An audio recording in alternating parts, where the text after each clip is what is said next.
C'est sûr que c'est un sujet sensible et c'est un sujet qui nous intéresse tous. Donc aujourd'hui, vous allez peut-être vous demander pourquoi l'adjointe à la culture, éducation, relations avec l'université, lingua corsa, intervient dans le PLU. Certainement parce qu'à un moment donné, on a essayé de penser d'abord en équipe et puis de penser aussi le sujet de là où on habite. C'est pas seulement un endroit où on va poser des zones, des cartes, c'est construit, c'est pas construit, passe une route, on fait une infrastructure, on va y vivre et on y vit déjà. Donc à un moment donné, cette relation-là que nous avons, à ce lieu, c'est important que la culture, l'éducation, ce que nous sommes, disent aussi quelque chose de ce qu'on a décidé à un moment donné de planifier. Parce que moi, dans PLU, ce qui m'intéresse, urbanisme, je connais un peu, mais pas trop. Je subis beaucoup, comme tout le monde. Donc, c'est planification. Parce que dans planification, au moins, je ne sais pas si ça va résoudre tous nos problèmes, le PLU, mais au moins, à un moment donné, on va arrêter la logique du coup par coup.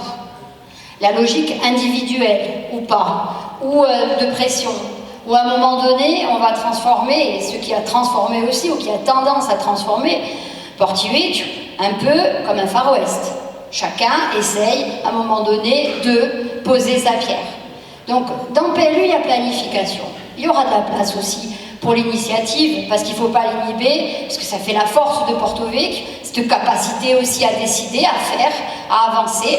Mais en même temps, dans planifier, il y a aussi cette idée qu'il faut réguler. Et je crois que si on est là aussi, et qu'on s'est présenté devant vous en 2020, et qu'on essaye de tenir toutes les ambitions qu'on a annoncées, c'est aussi parce que dans ce terme de planification, il y a aussi une puissance publique, en l'occurrence ici la puissance communale, avec toutes les contraintes qui s'imposent à elle. Jean-Christophe les a énoncées, mais aussi toutes les règles, mais ça c'est la vie, tous les matins on prend des décisions avec des choses qu'on voudrait faire et avec des contraintes.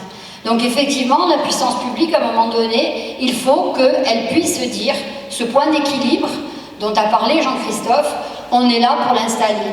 Ce point d'équilibre entre le rural et l'urbain, entre le littoral et la montagne, entre ceux qui vivent à l'année, ceux qui font de la résidence spéculative, ceux qui veulent faire de l'économie de production, ceux qui veulent seulement faire du commerce, ceux qui veulent seulement faire de la consommation, ceux qui veulent ne rien faire, parce qu'il y a aussi cela, il y a aussi ceux qui veulent mettre sous cloche.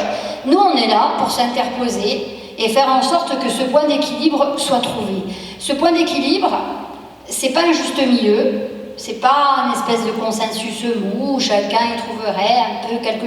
Non, un point d'équilibre, je fais appel à l'architecte Pierre-Olivier qui le connaît mieux que moi, c'est un rapport de force équilibré. Si on tire une corde, vous et nous, et qu'on a la même force, elle va pas bouger. Le point d'équilibre, c'est ça. On va pas faire semblant de croire que tout le monde, à un moment donné, va se convertir à quoi? Ah, effectivement, l'écologie pour demain, tout ça. Non. On sait que chacun d'entre nous, on va essayer aussi de faire valoir son point de vue. C'est normal. Nous, on est là entre des logiques peut-être qui seraient trop développementalistes, avec effectivement une pression sur l'espace privé, avec des logiques qui seraient peut-être trop environnementalistes, avec une pression de conservation de l'espace naturel. Nous, on est entre les deux pour mettre de l'espace public. Parce que c'est un enjeu à Porto Vecchio, l'espace public. Parce que demain, quoi qu'il en soit, et quoi qu'il advienne, on aura tous, à un moment donné, besoin que cette société, elle, respire. Pour respirer, il faut faire comme on a tous fait, comme on a tous été élevés. C'est-à-dire qu'on ait eu des choses, qu'on n'en ait pas eu, qu'on en ait une maison, qu'on ait une propriété, on s'en allait.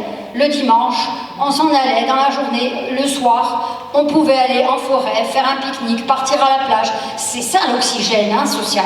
Si à un moment donné, en Corse, parce que d'accord, on n'est pas nombreux, mais on se rencontre tous les matins. Et les frictions, elles peuvent être vite, on va dire conflictuelles. À un moment donné, il faut laisser à tous cette respiration-là. Nous, on est là aussi pour justement planifier, aménager, faire en sorte que en dehors de toutes les logiques, il y ait aussi cette possibilité-là, au goût au loin, comme on dit en Corse, et dont on a tous absolument besoin. Donc, nous, on est là aussi pour ça, et c'est pour ça que l'éducation, elle est là. Donc, c'est une planification, c'est un principe d'équilibre, C'est aussi une question. Moi, pour moi, le PLU, j'ai pas de projet de construction, j'ai pas de projet d'aménagement, sauf en matière d'infrastructures culturelles. Mais pour moi, la question, c'est qu'est-ce qu'on va faire de cette ressource terre, de cette ressource mer? Qu'est-ce qu'on va faire de cette ressource eau, forêt? Qu'est-ce qu'on va en faire? C'est ça la vraie question à chacun. En dehors du projet individuel de chacun, la vraie question, elle est là. Et nous, on doit essayer aussi, à travers ce PLU, d'y répondre. Parce qu'il y a des gens qui ont envie de faire de l'économie de production, parce qu'il y a des gens qui ont envie de faire de la sylviculture, parce qu'il y a des gens qui ont envie de faire du maraîchage, parce qu'il y a des gens qui ont envie de faire pêcheurs, parce qu'il y a des gens qui ont envie de faire, à un moment donné, du commerce. Voilà, parce que chacun, de l'artisanat, parce qu'à un moment donné, on a envie d'en faire aussi des activités de loisirs, de sport, de tout cet espace-là. La réponse à cette question, la réponse à qu'est-ce qu'on va faire de cette ressource, c'est effectivement dans l'élaboration de ce PLU qu'on va trouver un certain nombre de réponses. C'est une exigence, c'est une ambition, mais on a vraiment à cœur de le faire et vocation de le faire. Parce qu'en répondant à cette question, on va dire effectivement, voilà, l'offre de foncier urbain sur Porto Vecchio. Parce que c'est un foncier urbain. C'est-à-dire que c'est aussi, à un moment donné, aménager une ville de 17 000 hectares, et ça, c'est peut-être une question qui est posée à peu de villes en Corse. Moi, je le dis toujours, vous le savez, je suis Bassièse. Bassièse, c'est 2 000 hectares. Nous, c'est 17 000 à Porto Vecchio. Donc, à un moment donné, c'est une ville-territoire. C'est une ville qui s'est développée par ses chemins de l'eau, parce que s'il n'y a pas d'eau, on ne peut pas y vivre. Tous les petits villages de Porto Vecchio se sont développés le long de l'eau. Donc c'est très bien que la plaine a été très, très tardivement, on va dire, aménagée. Donc cette mémoire-là, on a besoin de la retrouver. Cette ressource-là, on a besoin d'en faire quelque chose. Et même si chacun d'entre nous, on peut être propriétaire ou pas, même si chacun d'entre nous, néanmoins, on a besoin de se loger, on a besoin de dire à nos jeunes, restez ici. Commencez par vous loger, par avoir de la location, et puis après, à devenir et être des propriétaires. Même si on a toutes ces questions-là en tête, bien entendu, on a aussi, parce qu'on n'est pas des héritiers, moi je le dis tout le temps, et ça, culturellement, à un moment donné, il faudra transformer dans nos cerveaux ce rapport au territoire. On est dépositaire de tout ça. La Corse était là avant nous, il faut espérer qu'elle soit là après nous, Porto Vecchio aussi. Donc à un moment donné, on est aussi dépositaire de ça. Donc je crois que quand effectivement on travaille à l'ensemble des documents qui nous sont demandés, ou pas d'ailleurs, hein. Tout à l'heure, charte paysagère, on nous a demandé effectivement ou pas de la faire. C'est pas un exercice obligatoire, on l'a présenté à l'ANI, et je veux saluer le travail de Nathalie Apostolatos qui ne peut pas être là ce soir. Mais quand on nous a demandé de travailler cette charte, nous on va en faire un document de prescription. Il n'y aura pas d'huissier ou d'inspecteur qui viendra vous voir en disant « Ah, vous n'avez pas fait ça ». C'est à vous, après, une fois qu'on vous aura donné cette charte, qu'on vous aura dit « Porto Vecchio, en Corse, il y a plein de kilomètres de côte et de littoral. Le littoral de Porto Vecchio, il n'est pas comme les autres. Il n'est pas comme la côte de Porto. Il n'est pas comme la côte de la Balagne. Ce n'est pas abrupt. Ce ne tombe pas d'un coup. Ce ne sont pas les falaises de Bonifacio. Mais qu'est-ce qui caractérise ce littoral? C'est ça. Quand vous allez de la mer regarder Porto Vecchio, si vous n'avez pas de grands murs, si vous n'avez pas de grandes barrières, depuis les îlots, le bord de plage, les zones lacustres, les prairies très caractéristiques de Porto Vecchio, les collines, les crêtes, les plateaux, c'est ça Porto Vecchio. C'est cette continuité, cette capacité, ce paysage, parce que c'est pas quelque chose qui a été donné, c'est quelque chose aussi qui a été construit, qui a été travaillé. Les salants, si on n'y fait rien, ça retournera à la mer. La Subraie, oui, elle est classée aujourd'hui Natura 2000, mais si on n'y fait rien, elle retournera au maquis. À un moment donné, ce paysage-là qui a été construit, on a besoin de s'inscrire dans cette continuité-là, qui est une continuité sociale, qui est une continuité humaine, qui est une continuité urbaine.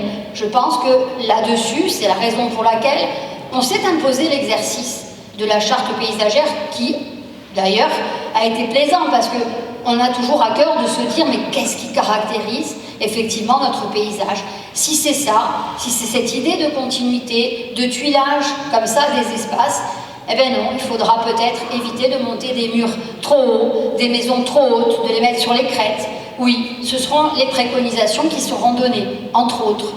La charte paysagère, on a parlé du docobase, c'est une façon aussi de dire et de faire le recensement de toutes ces ressources que l'on peut exploiter. Parce que Porto-Vecchio, le PLU, 17 000 hectares, mais c'est aussi la diversité de Porto-Vecchio. Il n'y a pas un endroit qui ressemble à un autre. Vous avez du littoral, vous avez de la forêt, vous avez des zones lacustres, vous avez un delta du Stabiac, vous avez des bords de rivières. Et les bords de rivière, je vous signale quand même que, sauf la toponymie, et c'est pour ça qu'on a fait aussi une commission extra-municipale, mais sinon vous ne les voyez plus. Sur Porto-Vecchio ville, ça a été recouvert. De temps en temps, on voit un petit pont et encore, un conducto risorte, rien de plus. Pourtant, c'est une vraie richesse et on devrait la mettre en valeur. La charte paysagère permet de révéler tout ça. Le docobase, le rapport à l'eau agricole. Le docobase, c'est pas que des agriculteurs qui veulent planter, ils ont besoin d'eau. Le rapport à l'eau agricole et la nécessité de l'apporter fait partie des équipements, bien entendu. C'est les classements, les zonages de Natura 2000. À un moment donné, ça ne suffit pas, c'est léger le zonage de Natura 2000, mais ça permet de dire sur la carte, là il y a des choses intéressantes, pas seulement pour les conserver, mais pour les mettre en valeur, pour poser la question de dire qu'est-ce qu'on en fait. C'est pour ça qu'on a fait ces exercices qui ne sont pas forcément tous imposés. La trame verte et bleue, c'est ce qu'on appelle la diversité et la continuité écologique, le vivant. Parce que c'est un rapport au vivant, le rapport à notre territoire. C'est pas seulement un rapport au mètre carré, au prix du mètre carré. C'est un rapport au vivant. Et de ce rapport au vivant, nous dépendons. Et dépendent aussi, évidemment, les générations futures. Donc le PLU, bien sûr, c'est pour les habitants de Porto-Vecchio, mais c'est pas seulement pour les habitants de Porto-Vecchio. C'est aussi pour les générations futures. Je crois que ça nous engage tous. Nous qui le faisons avec vous, le cabinet d'études qui nous accompagne, oui, ça nous engage tous. Parce qu'à un moment donné, ce rapport au vivant, il va bien au-delà de 3 ans, 5 ans, 10 ans, et c'est pour ça que c'est une étape. Voilà, donc c'est l'ensemble de ces documents que nous avons produits et des actions que nous avons aussi réalisées. Juste pour terminer, hier soir nous avons eu un conseil municipal. Quand je dis ressources et que je dis sylviculture ou que je dis à un moment donné autonomie alimentaire, eh bien, je pense à la cuisine municipale que nous avons votée hier, au petit déjeuner dans les écoles que nous avons inauguré ce matin. Je pense aussi au bois que nous avons introduire dans l'école de Pifano. C'est ça, la continuité dans l'action. Alors ça se crée de petites actions, de petits projets, de document en document. Évidemment, c'est un long chemin, mais je crois qu'on est bien en route et j'espère qu'effectivement ce ne sera aujourd'hui en tout cas qu'une étape.